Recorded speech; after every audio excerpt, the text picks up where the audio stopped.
కాళేశ్వరంలో సీఎం రేవంత్ రెడ్డి మాట్లాడుతున్నారు. లైవ్ లో చూద్దాం.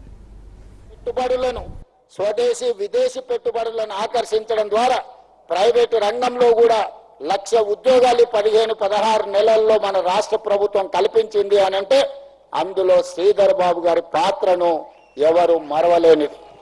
ఈరోజు ప్రభుత్వ నిర్వహణలో ముఖ్యంగా స్వదేశీ విదేశీ పెట్టుబడులను ఆకర్షించడంలో ప్రైవేట్ కార్పొరేట్ కంపెనీలను హైదరాబాద్ నగరంలో తెలంగాణ ప్రాంతంలో పెట్టుబడులు పెట్టడానికి ఆహ్వానించడంలో పూర్తి స్థాయిలో వారు నాకు సహకరిస్తూ రాష్ట్రాన్ని ముందుకు నడుపుతున్నారు.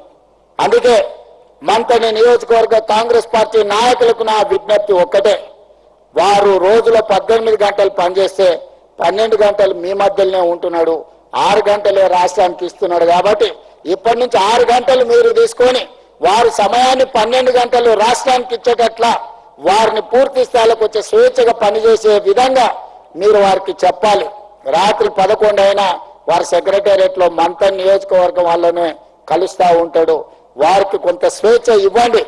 ఎందుకు అని అంటే మీ ప్రతిష్ట పెంచే విధంగా రాష్ట్రాన్ని అభివృద్ధి పదం వైపు నడిపించే విధంగా వారు బాధ్యతలను నిర్వహిస్తున్నారు. ఈ అవకాశం మళ్ళీ మళ్ళీ వచ్చేది కాదు. ఆనాడు పివి నరసింహారావు గారు ఏ విధంగా అయితే ఈ దేశాన్ని ఆర్థిక పదం వైపు ప్రధానమంత్రిగా నడిపించిందో ఈ రోజు తెలంగాణ రాష్ట్రాన్ని ఒక బలిష్టమైన ఆర్థిక రాష్ట్రంగా నిలదొక్కుకోవాలి అంటే ఐటీ అండ్ ఇండస్ట్రీస్ శాఖలను నిర్వహిస్తున్న శ్రీధర్ బాబు గారు నిరంతరం కష్టపడుతూ మిగతా అధికారులను ప్రోత్సహిస్తూ ముందుకు వెళ్లాల్సిన అవసరం ఉన్నది. వారు ఆ దిశగా పనిచేస్తున్నారు. వారికి ఇంకా ఏకాగ్రతతో పనిచేయడానికి మంతని నియోజకవర్గ ప్రజలు వారిని మనస్ఫూర్తిగా ఆశీర్వదించవలసిన బాధ్యత ఈ నియోజకవర్గ ప్రజల మీద ఉన్నది అని చెప్పి నేను స్వయంగా మీ అందరికీ నేను విజ్ఞప్తి చేస్తున్నా.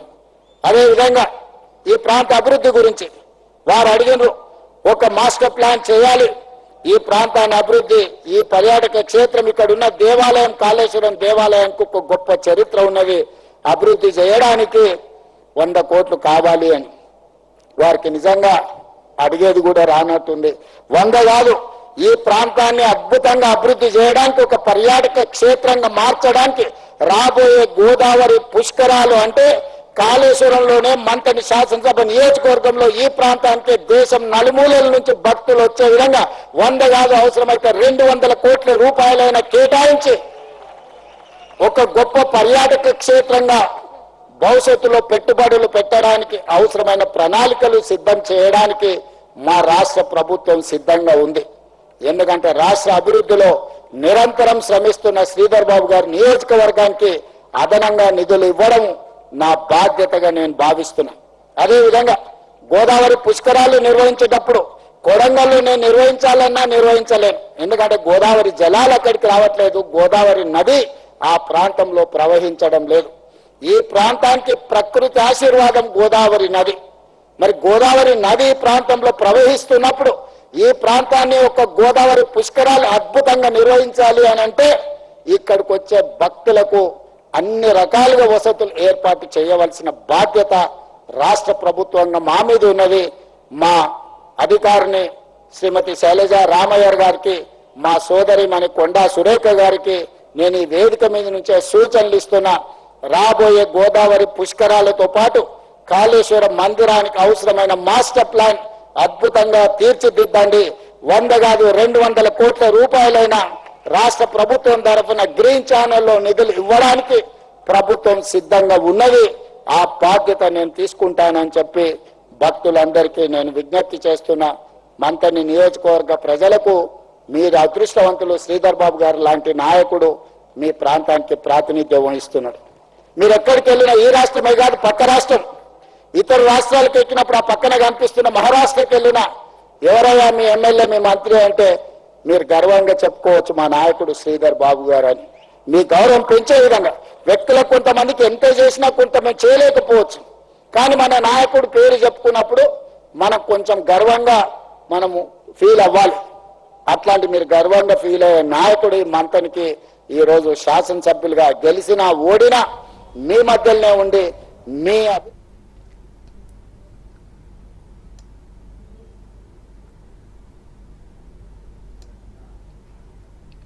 రైట్. ఇక టర్కీకి షాక్ ఇచ్చింది భారత్. సెలెబ్ ఏవియేషన్ సంస్థపై కొరడా జూలిపించింది. తక్షణమే టర్కీ కంపెనీని రద్దు చేసినట్లు ప్రకటించింది కేంద్రం. మన దేశంలో 9 ఎయిర్పోర్టుల్లో సెలెబ్ ఏవియేషన్ సేవలు అందిస్తోంది. అయితే కొద్ది రోజులుగా టర్కీ తీరుపై గుర్రుగా ఉన్నారు పాలకులు. పాకిస్తాన్ కు మద్దతు ఇవ్వాలని టర్కీ తీసుకున్న నిర్ణయంపై భారతీయుల ఆగ్రహానికి కారణమైంది. భారతదేశం ఆపరేషన్ సింధు తర్వాత పాకిస్తాన్ కు డ్రోన్లను సరఫరా చేసింది. దీంతో ఎర్డోగాన్ ప్రభుత్వ తీరుపై భగ్గుమంది భారత్. ఏప్రిల్ 22న ఉగ్రదాడిలో 26 మంది మృతి చెందారు. అందుకు కారణం పాకిస్తాన్ పెంచి పోషించిన ఉగ్రవాదులే. అలాంటి దాయాదికి టర్కీ మద్దతు ఇవ్వడంపై సర్వత్రా విమర్శలు వెల్లువెత్తాయి.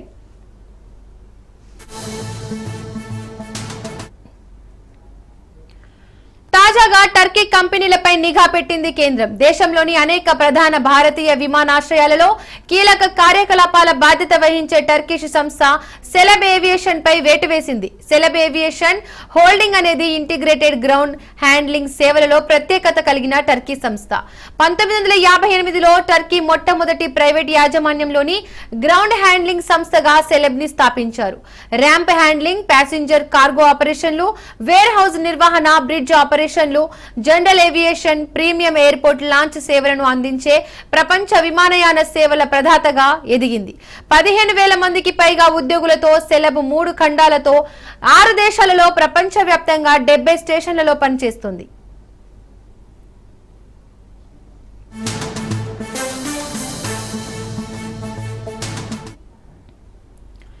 భారతదేశంలో సెలెబ్ ఏవియేషన్ సమగ్రమైన ప్రపంచ స్థాయి గ్రౌండ్ హ్యాండ్లింగ్ సేవలను అందించే లక్ష్యంతో వచ్చింది. ఆ తర్వాత కంపెనీ అధికారికంగా 2 ప్రత్యేక సంస్థలను స్థాపించింది. గ్రౌండ్ హ్యాండ్లింగ్ కార్యకలాపాలను నిర్వహించడానికి celeb airport services India Delhi అంతర్జాతీయ విమానాశ్రయంలో కార్గో సేవలను పర్యవేక్షించడానికి celeb Delhi cargo terminal management ఇండియాను ఏర్పాటు చేసింది. గత దశాబ్దంలో భారతదేశంలో సెలెబ్ విస్తరణ గణనీయంగా పెరిగింది. కంపెనీ ఇప్పుడు ఢిల్లీ, బెంగళూరు, హైదరాబాద్, చెన్నై, అహ్మదాబాద్, గోవా, కొచ్చిన్, కర్నూలుతో సహా 9 ప్రధాన భారతీయ విమానాశ్రయాలలో పనిచేస్తుంది.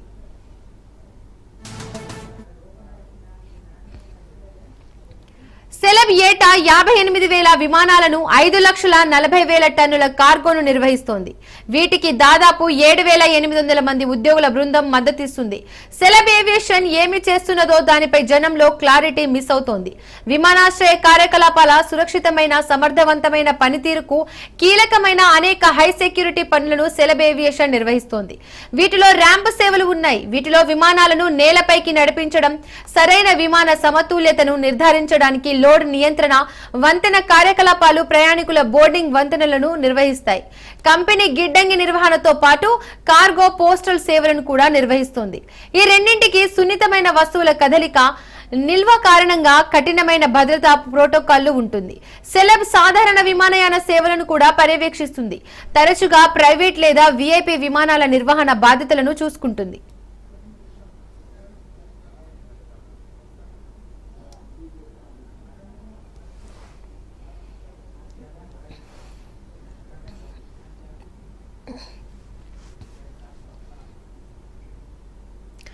ఈటెల రాజేందర్ ఫ్రస్ట్రేషన్ లో ఉన్నాడని ఎమ్మెల్యే వాకిటి శ్రీహరి విమర్శించాడు. దిగజారుడు రాజకీయాలు చేయడం ఈటెలకు సమంజసం కాదన్నారు. రాజకీయంగా ఆదర్శంగా తీసుకున్న వ్యక్తిపై మాట్లాడాల్సి వస్తుందని ఎప్పుడూ అనుకోలేదని వాకిటి శ్రీహరి అన్నారు. వ్యక్తిగత విమర్శలు చేసేందుకు నా మనస్సాక్షి ఒప్పుకోవడం లేదన్నారు. కాంగ్రెస్ ప్రభుత్వం ఎందుకు పడిపోతుందని ఆయన ప్రశ్నించారు. రుణమాఫీ చేసినందుక, వరికి బోనస్ ఇచ్చినందుకు ప్రభుత్వం పడిపోతుందా అని అన్నారు. మెచ్యూరిటీ ఉన్న రాజేందర్ కు ఇలాంటి భాష మంచిది కాదన్నారు. ఈటెల తన వ్యాఖ్యలను వెనక్కి తీసుకోవాలని ఎమ్మెల్యే వాకిటి శ్రీహరి సూచించారు. చెప్పేటువంటి పదాన్ని కూడా ఉపయోగించటం, నేను అనుకుంటున్నా మీరు అన్నటువంటి మాట ప్రియతమ ముఖ్యమంత్రి రేవంత్ రెడ్డి గారికి తాకుతుందనో, ఆయన్ని అనాలనో అన్న పదంగా రేవంత్ రెడ్డి గారికి తాకడమే దూరమాట, కానీ అది మీ నోట రావడం కూడా కరెక్ట్ కాదు అనేది నా భావన.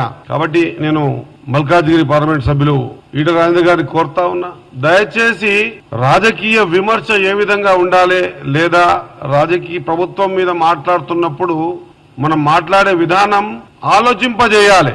అరే నిజంగా కూడా ఈ మాటలో ఒక వర్త్ ఉంది, మనం ఎక్కడో పొరపాటు జరిగింది అనేటువంటి కోణాన్ని వెతికి దాన్ని బయటికి తీసుకొచ్చి మనం నడిపించే విధంగా ఉండాలి తప్ప కామెంట్ గా అయ్యే విధంగా లేదా మనను కొంత స్థాయిని తగ్గించే విధంగా ఉండడం అనేది నాలుకల సమంజసం కాదేమన్నటువంటి మాట ఈరోజు మీడియా ముందర మాట్లాడాల్సి వస్తుంది.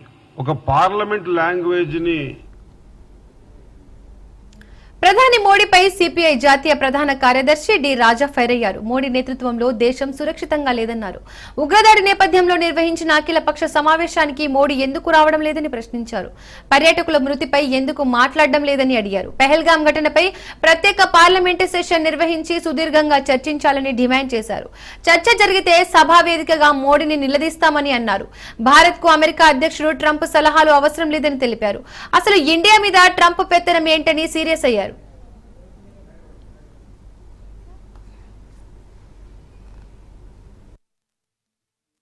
Session in the country.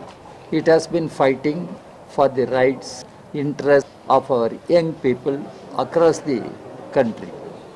All India Youth Federation has brought many burning issues to the focus and forced the government to address the burning issues faced by Indian youth. This organization has been fighting for secular democracy, has been fighting for social justice, has been fighting for socialism in India.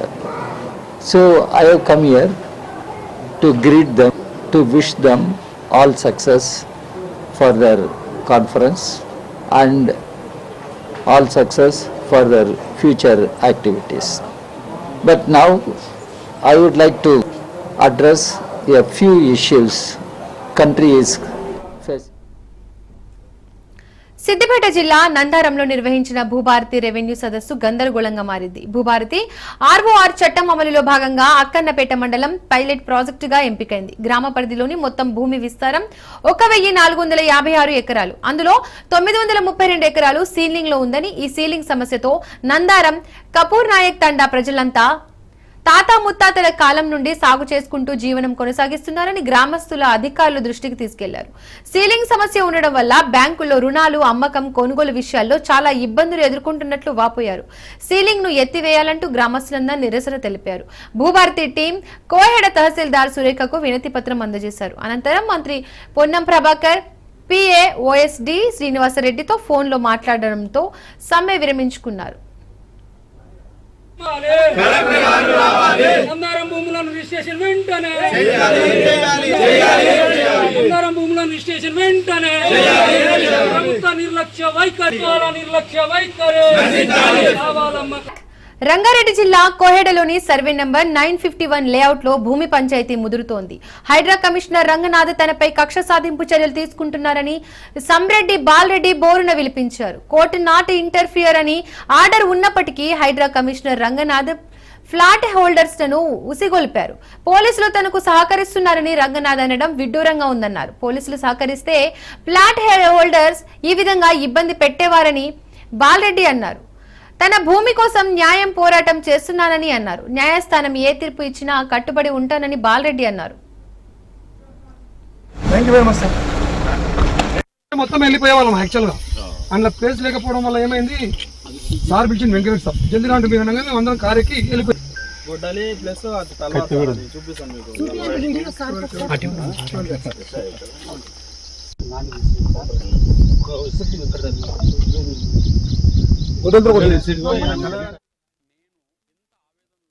అర్థం కాదు. కాకపోతే నన్ను ఎంత బదనాం చేస్తున్నారు, ఎంత నన్ను అన్యాయం చేయాలని కంకణం కట్టుకున్నాడు మిస్టర్ రంగనాథ్. నేను ఒక్కటే అడుగుతున్నానా, ఇవి నా క్షేత్రంలో నాకు ఇంటిమేషన్ లేకుండా నా రైతు వ్యవసాయ క్షేత్రంలోకి గంటన్నర ముందు రైతుల అవతల ప్లాట్ ఓనర్స్ ను అండ్ ఈయన అఫీషియల్ ఆఫీసర్ సైదుల్ గారు, బాచిరెడ్డి గారు వాళ్ళందరినీ తీసుకొని వచ్చి నా సైట్ లో మొత్తం ఆక్యుపై చేసి 2 గంటల తర్వాత రంగనాథ్ గారు వచ్చి ఇక్కడ చూడండి ఈడున్న కత్తిని చూపించి ఇది మారణ ఆయుధాలు పెట్టుకుంటూ మీరు ఏం చేస్తారు అని చెప్పి రంగనాథ్ గారు అడుగుతారు కదా. నాకు నాట్ టు ఇంటర్ఫేర్ ఉంది, నేను లీగల్ గా ఉన్నానా లేనా? నేను లీగల్ గా ఉన్నప్పుడు నన్ను ఇంత దౌర్జన్యంగా టార్గెట్ చేయడానికి కారణం ఎవరు? దీని ప్రాబ్లం ఉంది, నాకు ఇది కావాలి. నెంబర్ 1. నెంబర్ 2 అన్న నేనేమంటున్నా, వాళ్ళు ప్లాట్లు అంటున్నారు కదా అన్న, 86 లో ప్లాట్లు అంటారు కదా, 86 లో జీపీ లేఅవుట్ దొంగది కావచ్చు లంగది కావచ్చు లేఅవుట్ తీసుకొచ్చి చూపిమనండి. నెంబర్ 3 ఇప్పుడే గాని లీగల్ గా నేను పోతున్నా, ఇప్పటి వరకు 12 ఏళ్ల సంది చీమ అంత హాని జరగలేదు. ఈ రంగనాథ్ గారు కాలు పెట్టిన సంది రాంగ్ రూట్ లో కారు నడపడమే కాకుండా ట్రాఫిక్ పోలీసులపై దురుసుగా ప్రవర్తించిన సినీ హీరోపై జూబ్లీహిల్స్ పోలీస్ స్టేషన్ లో కేసు నమోదైంది. జూబ్లీహిల్స్ జర్నలిస్టిక్ కాలనీలో నివసించే బెల్లంకొండ శ్రీనివాస్ కారులో తన ఇంటికి వెళ్తుండగా అక్కడ వీధుల్లో ఉన్న ట్రాఫిక్ కానిస్టేబుల్ నరేష్ బెల్లంకొండ శ్రీనివాస్ ను అడ్డుకున్నారు. దీంతో బెల్లంకొండ శ్రీనివాస్ ఆ ట్రాఫిక్ కానిస్టేబుల్ తో దురుసుగా ప్రవర్తించడమే కాక అతడిపైకి దూసుకెళ్లినందుకు ప్రయత్నించాడు. దీంతో కానిస్టేబుల్ భయంతో పక్కకు తొలగిపోవడంతో ప్రమాదం తప్పింది. ఘటనపై పోలీసులు కేసు నమోదు చేసుకుని దర్యాప్తు చేపట్టారు.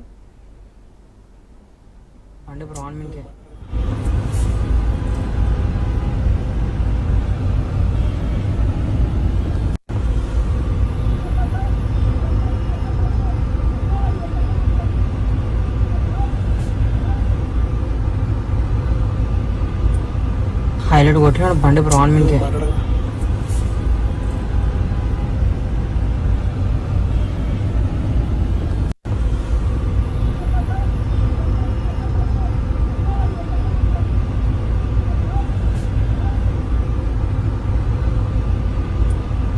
హైలైట్ కొట్టినాడు బండి బ్రౌన్ మీన్కే.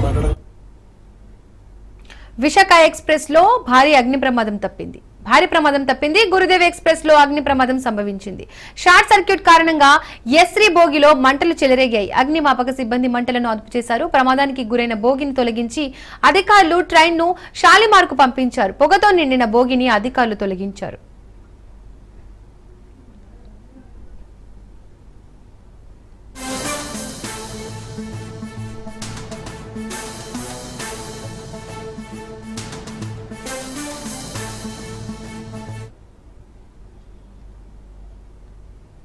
తెలంగాణలో మహిళల కోసం ప్రభుత్వం మహాలక్ష్మి పథకాన్ని తీసుకొచ్చింది. ఈ పథకం కింద రాష్ట్రంలోని మహిళలు ఫ్రీగా బస్సుల్లో ప్రయాణించే సౌకర్యాన్ని అందించింది. దీంతో చాలా మంది మహిళలు ఫ్రీగా బస్సుల్లో ప్రయాణాలు చేస్తున్నారు. ఈ క్రమంలో కొందరు మహిళలు బస్సుల్లో సీట్ల కోసం పొట్టు కొట్టుకుంటున్నారు.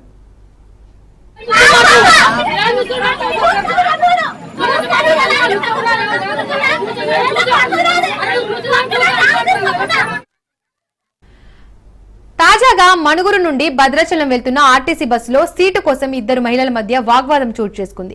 చివరకు కొట్టుకునే పరిస్థితి ఏర్పడింది. సీటు కోసం సిగలు పట్టుకొని పొట్టు కొట్టుకున్నారు. జుట్లు పట్టుకొని రప్ప బాదుకున్నారు. పక్కన ఉన్న తోటి ప్రయాణికులు ఆపుతున్నా ఆగలేదు. నీ అంతు చూస్తా బిడ్డ అంటూ సవాళ్లు విసురుకున్నారు. ఒక పెద్దావిడకు మరో మహిళకు మధ్య సీటు కోసం వివాదం జరిగింది. ఇందుకు సంబంధించిన వీడియో నెట్టింట వైరల్ గా మారింది.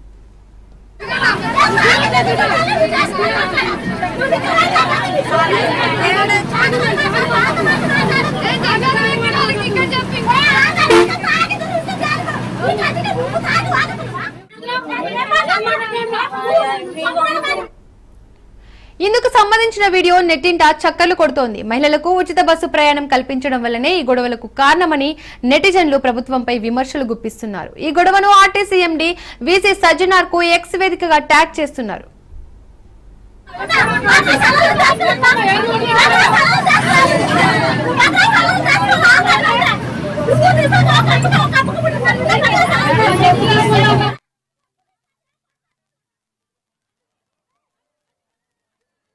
రాష్ట్ర ప్రభుత్వాల పర్యవేక్షణ ఉండకుండా కేంద్రమే అంతా తానే పథకాన్ని నడపనుంది.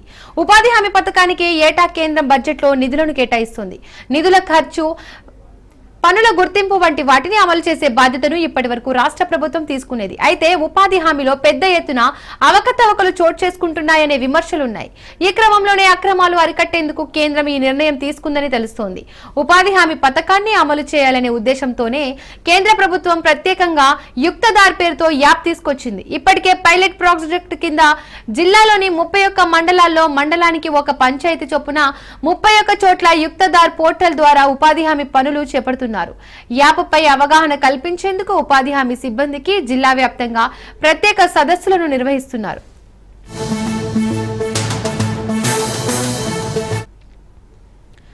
ఉపాధి హామీ హామీ పథకంలో భాగంగా గ్రామీణ ప్రాంతాల్లో చేపడుతున్న ఉపాధి పనుల గుర్తింపు దగ్గర నుండి పనులకు వచ్చే కూలీల వివరాలు, బిల్లుల చెల్లింపులు తదితరాలన్నీ యుక్తదార్ యాప్ ఆధారంగానే జరగనున్నాయి. జియోస్పేషియల్ ప్లానింగ్ పోర్టల్ కు అనుగుణంగా యుక్తదార్ పనిచేస్తుంది. ఈ క్రమంలో ఉపాధి పనులను గుర్తించిన అనంతరం వాటిని జియో ట్యాగ్ ద్వారా యాప్ లో నమోదు చేయాల్సి ఉంటుంది. పనులకు వచ్చే కూలీల వివరాలు సైతం ఇందులో పొందుపరచాలి. జియో ట్యాగ్ చేసిన పనుల వద్దే కూలీల ఫోటోలను తీసి యాప్ లో అప్లోడ్ చేస్తారు. దీనివల్ల ఇక అవకతవకలు ఉండవని కేంద్రం నిర్ణయం. అంతేకాదు కూలీలకు వేతనాలు కూడా త్వరగా విడుదలవుతాయి. కేంద్ర ప్రభుత్వ చర్యలతో గ్రామ పంచాయతీల్లో ప్రణాళికలు సులభతరం కానున్నట్లు అధికారులు చెబుతున్నారు.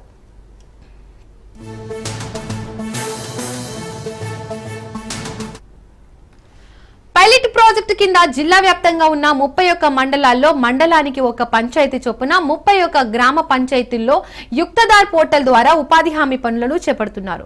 కేంద్ర ప్రభుత్వం జాతీయ గ్రామీణ ఉపాధి హామీ పథకాన్ని యుక్తదార్ యాప్ కు అనుసంధానం చేసింది. పనుల గుర్తింపు దగ్గర నుండి బిల్లుల చెల్లింపు వరకు అన్ని వివరాలు ఈ యాప్ ద్వారానే నడవనున్నాయి.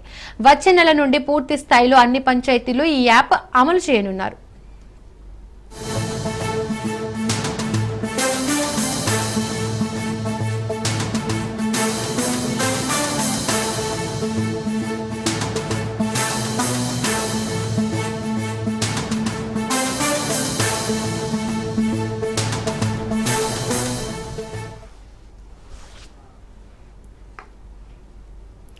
ఒకే పార్టీ నేతల మధ్య అగ్గిరాజుకుంది. పూర్వం నాయకులు వలస వచ్చిన నాయకులు కావడంతో 2 వర్గాలుగా మారారు అక్కడి కాంగ్రెస్ నేతలు. ప్రస్తుతం వారి మధ్య పచ్చగడ్డి వేస్తే భగ్గుమంటోంది. ఇదిలా ఉంటే ప్రస్తుత ఎమ్మెల్యే కూడా ఎప్పటి నుండో జెండాలు మోస్తున్న నాయకులను కాదని కొత్త వారికి ప్రాధాన్యత ఇవ్వడంతో పాత వారికి మింగుడు పడడం లేదు. నాయకులంతా పార్టీలో ఎలాంటి విభేదాలు లేవంటూనే కార్యకర్తలు మాత్రం కొత్త పాత అంటూ పార్టీలో అంతరాలు పెంచుకుపోతున్నారు.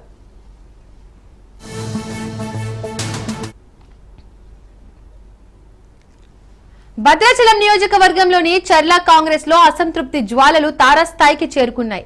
మంత్రి పొంగులేటి చర్ల మండల పర్యటక అనంతరం గొడవలు భగ్గుమన్నాయి. సీనియర్ నాయకులను కాదని వలస నాయకులకే అధిక ప్రాధాన్యం ఇస్తున్నారని ఆరోపిస్తూ భవిష్యత్ కార్యాచరణను చర్చించడానికి పాత కాంగ్రెస్ నాయకులు, కార్యకర్తలు పార్టీ కార్యాలయంలో మండల సమావేశం నిర్వహించి తమ అసంతృప్తిని వెళ్లగక్కారు.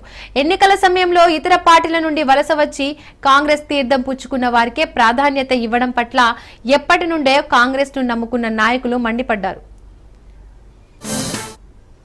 సీనియర్ కాంగ్రెస్ పార్టీ కార్యకర్త చర్ల మండలం గత 10 సంవత్సరాల నుండి మేము పరిపాలన లేకుండా 2024లో పరిపాలన వచ్చిన తర్వాత కూడా మేము పరిపాలన లేనట్లే ఉన్నది మా పరిస్థితి. గత ప్రభుత్వంలో మా మీద ఎన్నో కేసులు పెట్టి దాడులు జరిపినా కూడా మేము పార్టీకి కట్టుబడి పనిచేస్తూ మా పార్టీ మా ఇల్లు సొంత కుటుంబంలాగా పనిచేస్తూ వచ్చాం. ఇప్పుడు ప్రభుత్వం ఏర్పడిన తర్వాత ఇంత సంతోషంగానే ఉందామని అనుకున్న క్రమంలో ఈ భద్రాచలం నియోజకవర్గంలో పూర్తి వ్యతిరేకత జరుగుతుంది. పాత కాంగ్రెస్ కార్యకర్త ప్రతి వ్యక్తిపై క్షమించలేని దాడులు జరుగుతున్నాయి. ఎటువంటి ప్రభుత్వ పథకాలు రావడానికి కూడా అర్హత లేదని వాళ్ళు చేస్తున్న సందర్భంలో జరుగుతుంది. దయచేసి స్థానిక ఎమ్మెల్యే గారు పాత కాంగ్రెస్ కార్యకర్తల్ని, నిరుపేదల్ని గుర్తించి వారికి తక్షణమే ప్రభుత్వ పథకాలు అందించాలని, మీరు బీఆర్ఎస్ వాళ్ళతో తిరగొద్దు అని మేము అంత అనం. మాతోటి, మా కుటుంబంతో, మా కాంగ్రెస్ పార్టీ తోటి ఉండి మాకు కూడా మమ్మల్ని గుర్తించి ఒక స్థానంలో నిలపాలని స్థానిక ఎమ్మెల్యే గారిని కోరుతున్నాను.